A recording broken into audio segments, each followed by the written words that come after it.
भूतिया किस्से। भूतिया किस्सों में आपका स्वागत है। आज मेरी मम्मी आपको अपने भूत के किस्से सुनाएगी। रेडी हो मम्मी? नमस्कार। हाँ, रेडी हूँ मैं। तुम कौन से मराठी में सुनाओगे? मराठी में अच्छा लगता है, हिंदी में अच्छा लगता है आपको? तुम्हारा मराठी बहुत अच्छा है, मराठी में सुनाओ। ओके ओके, मैं मराठी में सुनाती हूँ। नमस्कार. हा माझ्या आईचा किस्सा आहे. 1966 साली माझा भाऊ जन्मला होता. लहान बाळ होतं ते 5-6 महिन्याचं. आणि ते पाण्यात झोपून आमची आई रात्री झोपले. 12-12:30चं वेळ असणार. आणि झोपले, ती निवांत पाण्यात ठेवले आणि झोपले बाळाला. आणि एकदम डोळे बंद होते, थोडी झोप लागली होती, थोडं नाही, थोडी जागृती आणि थोडं जागृती आणि थोडी सुश्रुप्ती होती तिला. आणि अचानक तिचे हळू डोळे उघडले. समोर बघते तर काय, एक बाई उभं राहिली, पांढरी साडी आणि मोकळे केस. आणि ते पाळण्याकडे उभं राहून ते बाळाला झोका द्यायला लागले. पाळणा पण हलायला लागलाय, ते पण दिसायला लागले. आणि ही कोण आहे? उंच उंच उंच बाई होती ती लई. आणि उंची पुरी, देखणी, गोरी पान, लई छान होती ती बाई. आणि ते बाळाकडे बघून ते पाण्याला झोका द्यायला लागले.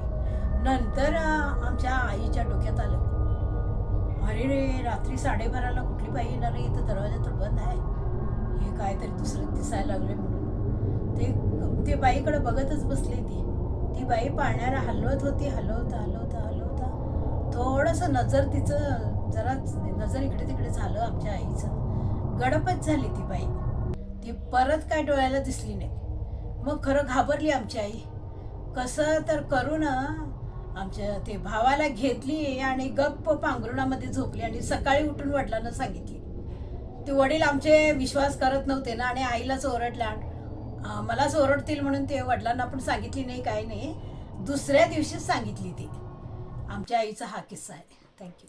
फार भयानक होता किस्सा. हां, आणि कुठले आहे तुझ्याकडे किस्से? अजून माझ्याकडे एकदम चुटके चुटके चुटके आहेत. स्टार्ट. आता मी आमच्या मामाच्या घरातला मला दिसलेलं भूताचं मी सांगते. तिथं थोडंसं चुटका आहे, पण फार चांगलं आहे, म्हणजे जरा भीतीचंच आहे. हे बघा, मी आमच्या मामाच्या घरी गेले होते. आणि तिथं मी ते आमचे मामा वारले होते ना, मग मला तिथं राहायला सांगितले होते, मी राहिले होते. मग तिथं माझी मुलगी आणि नातू आले होते. मग त्यांना सोडायला मी गेटच्या बाहेर गेले आणि स्कूटरवरती ती बसली होती मुलगी आमची. तिला मी बोलायला लागले, प्रेयर कर, असं कर, तसं कर, काय मी सांगत होते. आणि असं सहज माझी नजर गेली तिथं पाठीमागं. एक गुटगुटीत मुलगी, 7-8 वर्षाची, 6-7 वर्षाची असणार ती. आणि ती मुलगी बापकट आणि पिवळा तिचं फ्रॉक होता. एवढी सुंदर, एवढी छान होती ती, आणि मलाच बघत होती ती. आणि तिथं आमच्या मामाची मुलगी पण उभी होती. असं करून मी असं केले जरा परत. आणि ही मुलगी कोण आहे दुसरी? मला वाटलं त्यांच्या मालकाची मुलगी आहे की काय म्हणून. परत बघितलं तर दिसलीच नाही. मग माझी मुलगी गेल्यानंतर मी माझ्या मामाच्या मुलीला सांगितले, अगं इथं एक छान मुलगी होती गं गुटगुटीत, कुठे गेली ती एवढ्या लवकर? कुठं कसं काय जाऊ शकते? असं म्हणून म्हटली. ती आमच्या मामाच्या मुलीला ते दिसलेलंच होतं अगोदरच. ती म्हणायला लागली, होय गे, काहीतरी सावली गेली असणार, ते लाईट हे आहे नाही, लाईटीचं सावली, तुझीच सावली तुझ्यावर पडली असणार, ते काय नाही गे, ते काय तसं का मुलगी काय नाही इथं, असं म्हणून ती सांगितली. नंतर दुसऱ्या दिवशी मला सांगायला लागली ती शाणी. त्या दिवशी काय सांगितली नाही. त्यावेळी मला वाटतं काहीतरी 9:30-10 वाजले असणार बघ. हां, तेवढंच आहे. किस्सा चांगला होता आई. थँक्यू. आणि कुठले किस्से आहेत भूताचे तुझ्याकडे? आहे की, सांगते की. Okay, start. आम्ही एका घरात राहत होतो. आणि तिथं एक बाई दिसलेली मला. कसं काय सांगते. रात्री झोपलेलो आम्ही, आणि ते एकदम मला कसलं तरी चाहूल आलं. आणि तिथं एक असं जरा माझे डोळे उघडले. आणि तिथं एक बाई, अशी उंच पुरी बाई, अशी साडी घातलेली, केशरी साडी होती, एवढे काठ होते, डोक्यावरून पदर होता आणि ती मलाच बघायला लागले, माझ्याकडेच बघायला लागले. मी म्हटलं घरात तर कोण नाही, ही बाई कुठून आली असं मी म्हणायला लागले. आणि मला मग मला ते जरा कसं तरी वाटलं, म्हणजे जरा भीतीसारखं वाटलं. मग मी जरा दुसऱ्या दिवशीच मी सांगितले. माझा बहिणीचा मुलगा होता, त्याला दुसऱ्या दिवशीच सांगितले. आई आणखीन स्टोरी आहेत ना? हो आहेत ना. मग आता ही 4थी स्टोरी सांगणार आहेस ना? हां. हां, आता चालू कर. मामा आमचा वारला होता. आता हे 2016 मधली गोष्ट. ते गणपतीच्या 5व्या दिवशीच आमचा मामा वारला होता. मग त्यांच्या घरी राहायला म्हणून मला जरा आधारासाठी मला बोलवलेले त्यांच्या घरी. मग तिथं मला बोलवलेले, मी गेलेले राहायला धीरासाठी, म्हणजे जरा धैर्य येण्यासाठी त्यांनी मला बोलवले. मी गेले त्यांच्या घरी. त्यांच्या घरी असे लांबच्या लांब आगगाडीसारखे रूम आहेत त्यांचे. मग असे लास्टला स्वयंपाकघर आहे, त्याच्या बाजूला एक बेडरूम आहे आणि त्याच्या बाजूला एक बेडरूम आणि पुढं हे आहे, हॉल आहे. मग मी इकडं रात्रीचं काहीतरी 9, 9:30 असे काहीतरी वाजले होते, 9:30, 10 काहीतरी. तेव्हा आम्ही जेवण करून मी ते रूममध्ये मामी आणि मी बसलेलो, दोघंजण बोलत बसलो. आम्ही बोलत बसलो आणि तेवढ्यामध्ये ते दरवाजा असतोय की, दरवाजामधून असं गेलं काहीतरी. असं बघायला गेलं तर काय नाही, परत एकदा असं गेलं. मग आणि बघायला गेलं तर काहीच नाही. मामीला सांगितले मी, अगं ते लई वेळा होतंय तसं, ते काय घाबरू नको, तसं होतंयच ह्या घरात म्हणून ती सांगितली आमची मामी. तसं का सांगितली म्हटलं तर मला ते घाबरू नये म्हणून तसं सांगितली. मग दुसऱ्या दिवशी म्हटली की नाही, ते तुला दिसले ते आणि कुणाला दिसलेलं नाही म्हणून सांगितली. म्हणजे ते आमच्या मामाचंच काहीतरी आत्मा वगैरे असणार तिथं. आई चांगल्या होत्या स्टोरी. आता तू 5वी स्टोरी सांगत आहेस ना? होय होय, आहे की अजून एक. हां, सुरू कर. माझी एक मैत्रीण आहे आणि तिची एक मुलगी होती. एक 25 वर्षाची होऊन ते काहीतरी आजार झालं तिला आणि ती वारली. मग तिच्या घरी पण मी 10 दिवस राहिले होते, ते मुलीच्या घरी. तिथं राहिले आम्ही, जेवण वगैरे सगळं करून मग झोपलो होतो. त्यांच्या 2 रूम होत्या. असा हा एक रूम, ह्या दरवाजातून तो दुसरा रूम. असं मुंबईसारख्या ठिकाणी ते असते ना, तिथं एक सोफा सेट होतं आणि ते सोफा सेटकडे असं दरवाजाकडं मी बसले होते आणि तिथून ते सोफा सेट दिसत होतं. त्या सोफा सेटकडे तर सोफा सेटवर बसलेलं होतं कोणतरी आणि ते गुलाबी नाईटी होती आणि पाय असं हलवत होती, असं हलवत बसली तीच मुलगी.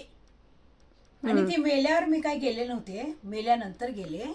आणि ते गुलाबी कलरची नाईटी होती तिची आणि त्याच्यावरच ती वारलेली. आणि ती मला दिसली तिथं. कोण हे करायला लागले असं मी नीट बघायला गेलं, गडपच झालं, ते दिसलंच नाही ते काय. असं ते एक झालं. मग नंतर मी विचारले त्या पोरीच्या आईला, असं मरताना कुठले कपडे होते ग, गुलाबी असं काय होते काय? होय आबोली कलरचे होते म्हणून सांगितली तिची आई. असं झालं.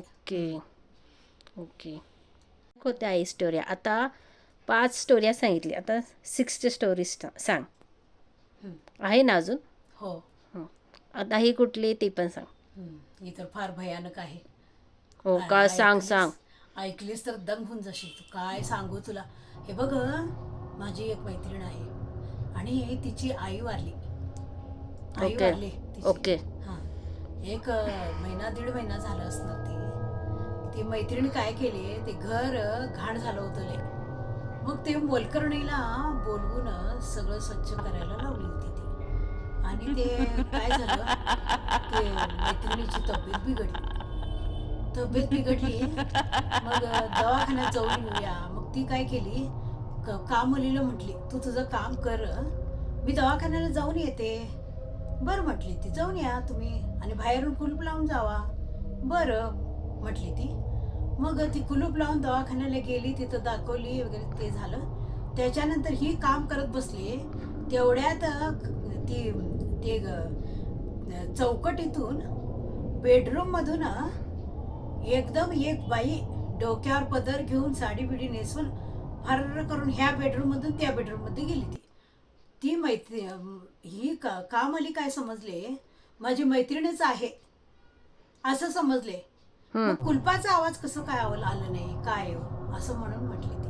मग नंतर थोड्या उशिराने मैत्रीण औषध वगैरे घेऊन आली की तिला ती कामवाली म्हटली, अहो तुम्ही तर आला होता आणि मगाशी आलेलं ते कोण, आणि ते तुम्ही साडी नेसला होता, तुम्ही हे चुडीदार घातलेलं मी बघितले, आणि हे ती बाई, ती साडी कधी नेसला तुम्ही, मी पण अजब झाले.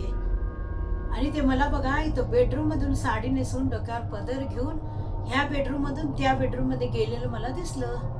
मग ती मैत्रीण म्हणाली, कोण ग, मी तर गेले बाहेर, घरात तर कोण नाही, कोण येणार आहे, तू काहीतरी बोलते. नाही हो, खरंच मी म्हणायला लागले म्हटली ती. मग ती मैत्रीण फोटो दाखवली त्यांच्या आईचं.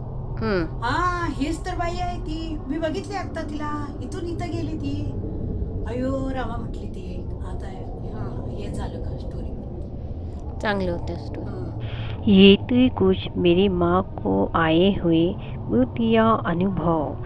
और भी किस्से सुनने के लिए देखते रहिए भूतिया किस्से। फिर मिलेंगे अगले एपिसोड में, तब तक के लिए डरते रहिए भूतिया किस्से।